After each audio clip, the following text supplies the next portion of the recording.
Hey guys, my name is Jordan Harris and welcome back to ReviewTube. And today I'm going to be talking about Mortal Kombat. This movie came out a few days ago in theaters and on HBO Max. But on HBO Max, it will last for around 31 days. It happened the same for Wonder Woman 1984, which came out on December last year.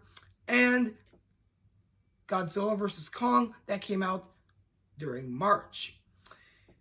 For Mortal Kombat, just make sure to watch it right away so you won't have to think about paying to see this film. But anyway, I hope you guys enjoy this review.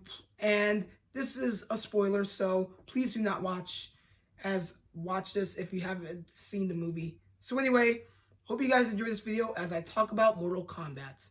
This amazing video game made into a movie, having another chance for Hollywood fame. So, this movie starts off in Japan, 1617. We have a man who named Hanzo, and all of a sudden his family gets frozen by the cold-hearted ninja Sub-Zero, who is the leader of the ninja clan, the Lin Kuei. For Hanzo, he is the leader of the ninja clan, the Shirai Ryu. During this scene, we have Scorpion and Sub-Zero face to face with each other, fighting. And this film showing that scene was super upbeat, super active. But then it was a short fight until we see Sub-Zero stabbing Hanzo, leaving him dead on the ground. All of a sudden, he disappears and turns into flames. And we have the title Mortal Kombat, and the crowd goes wild.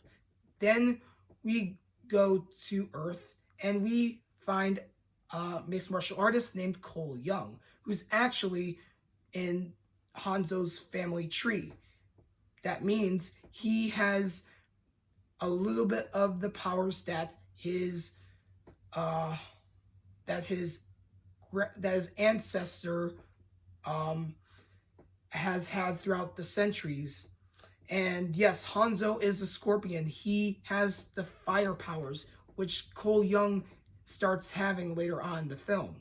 And he starts realizing how much power he can hold. But we do meet some other characters in the film, such as Jax. For Jax Briggs, he loses arms by Sub-Zero when Sub-Zero grabs both of Jax's arms and breaks them, having Jax Briggs with the famous cybernetic arms.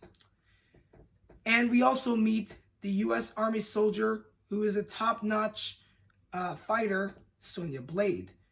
And she teams up with Cole Young and Jax Briggs on a quest to find out how they can save the universe from total destruction by the evil Emperor Shang Tsung.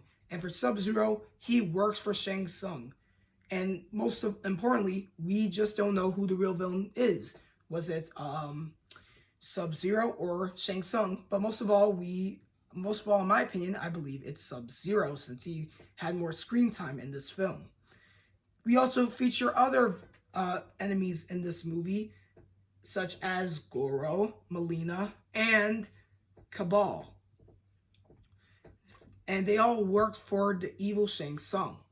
Now, for the Mortal Kombat movie, this I would have to say it's like an Enter the Dragon movie, because think about it like this: you have all these famous warriors who have to face each other in a tournament, and it's a fight to the death in a way. And then we meet another character who starts working with the heroes, but then becomes a total traitor, Kano.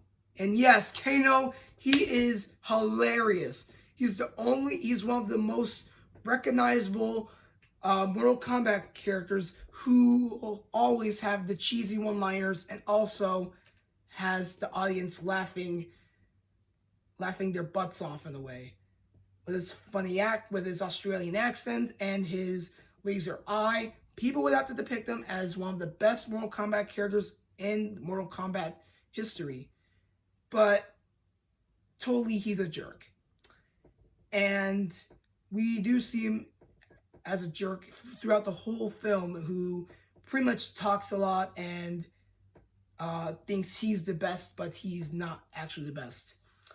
But for Kano, Sonya Blade, Jack Briggs, and Cole Young, they meet the Kung Fu master Liu Kang, and for Liu Kang, he is inspired by Bruce Lee. With Liu Kang, it's Kung Lao, who is Liu Kang's closest ally. And for all those, for the warriors, they had to train really hard to defeat their enemies, which is Shang Tsung, Mileena, Cabal, and Goro. And yes, we do see Kano change sides as he goes into Shang Tsung's team, because as you may know, we know Kano, like I said, he's a jerk. But we do see a fight between Mileena and Sonya Blade. We see a fight between Cole Young and Goro. We do see a fight between Liu Kang and Cabal. And we have a high-flying character that I do not recognize that Kung Lao defeats with his sharp metal hat. And there was many references that were mentioned in the game, and lots of blood and lots of gore featured in one of the scenes, such as Kano ripping Reptile's heart. And just like in the video game, he can rip the opponent's heart out, which is one of the best finishing moves he uses in the Mortal Kombat games. And another finishing move Kung Lao uses is using his metal hat, which is super sharp and can cut someone to pieces. We have another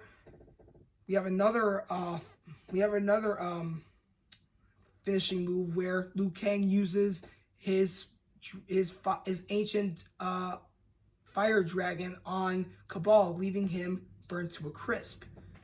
Another finishing move is Sonya Blade's laser gauntlet that she uses to stun characters, which leaves a lot of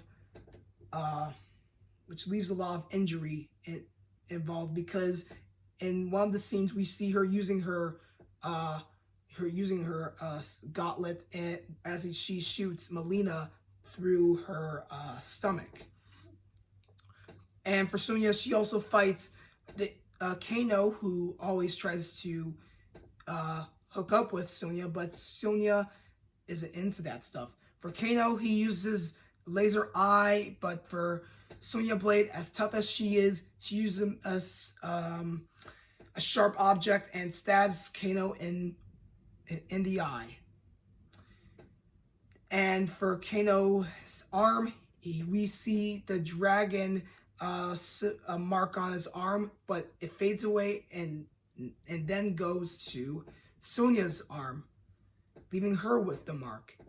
We do see Shang Tsung kill Kung Lao by taking his soul, because just like in the video games, we hear him say, "Your soul is mine," and he takes the soul from them because, number one, he's an actual old man. Number two, when he takes one of the character's souls, he becomes super young. And number three, he goes Super Saiyan. Like every Mortal Kombat character goes Super Saiyan.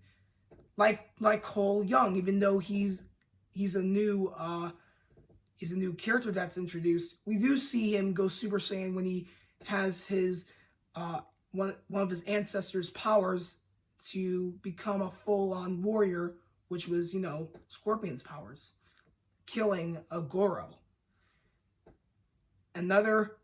A fight scene is shown where we find Cole Young fighting Sub-Zero, but with the help of Scorpion, it was showing how Scorpion is an immortal and most characters throughout the Mortal Kombat universe are all immortal, because think about it like this.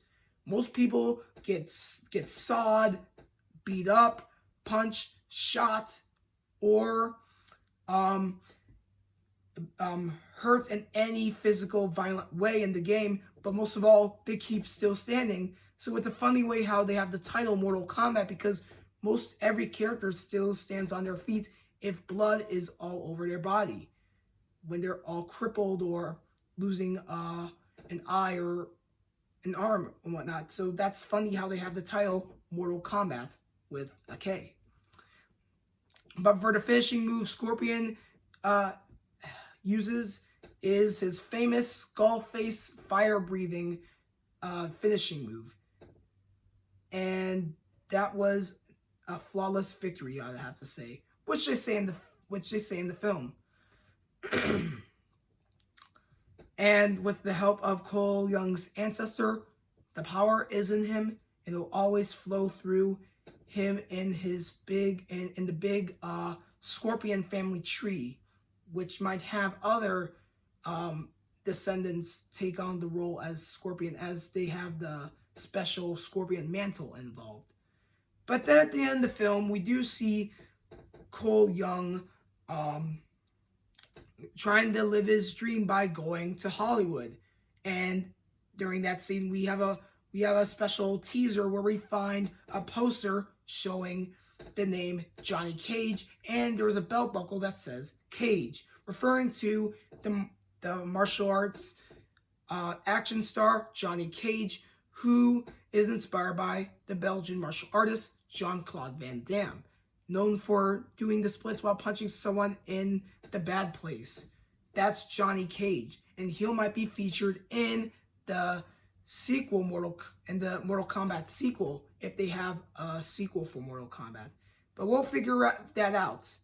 But anyway, this film was amazing. They had other characters mentioned in this film, such as Katana and Kodo Khan, those characters. So yeah, they did a lot of references that were featured in this movie. So I hope you guys enjoyed this video. Thanks for watching, and please comment down below who your favorite Mortal Kombat character is. Thanks for watching, and I'll see you guys next time.